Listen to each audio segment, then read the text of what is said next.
Hello guys and welcome to my vlog. Good morning guys.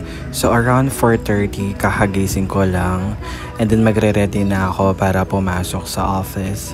So usually pag ganitong oras medyo tinatamad pa talaga akong gumalaw, pero yun nga, isa tayong dukha, kailangan nating pumunta sa trabaho para kumita ng pera at pambayad sa mga utang.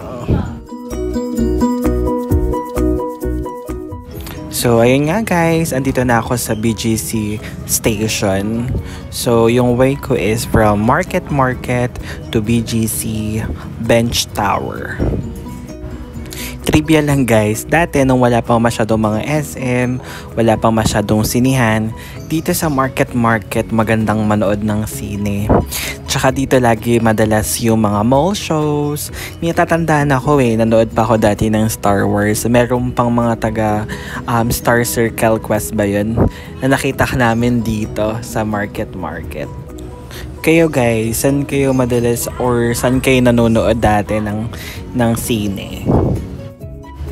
Ako lang ba guys, pag nakasakay ako sa BGC bus, tapos nakikita ko yung view dito sa BGC, feeling ko nasa ibang lugar ako. Hindi ko alam, parang wala ako sa Taguig, wala ako sa Metro Manila. Parang iba yung vibes niya. Kayo din ba? Sana dumating yung time dito sa Pilipinas na ganito na halos lahat yung makikita mo o yung mga cities natin and municipalities, yung alam mong malinis, alam mong merong pag-angat dun sa buhay ng mga nakatira dun. Sana dumating sa point na ganun yung bawat isa dito sa Pilipinas. So ayan nga guys, malapit na ako sa office. So yung office ko is yung nakikita nyo yung building na yan sa harapan. It's a bench building. So, tara, samahan nyo ako. Sana hindi ako malate, medyo malapit-lapit na. Habol tayo! Grabe, 1 year and 6 months na ako dito sa BGC nag-work. I can imagine kasi isang lang akong probinsyano.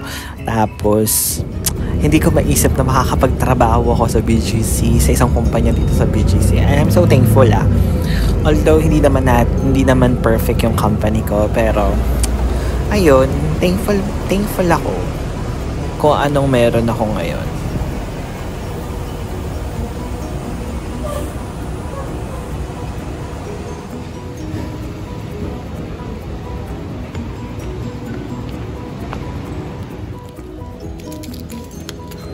So ayun nga guys, hindi ako na late at this moment, pero tumatakbo-takbo na ako kasi malapit na talaga akong malate.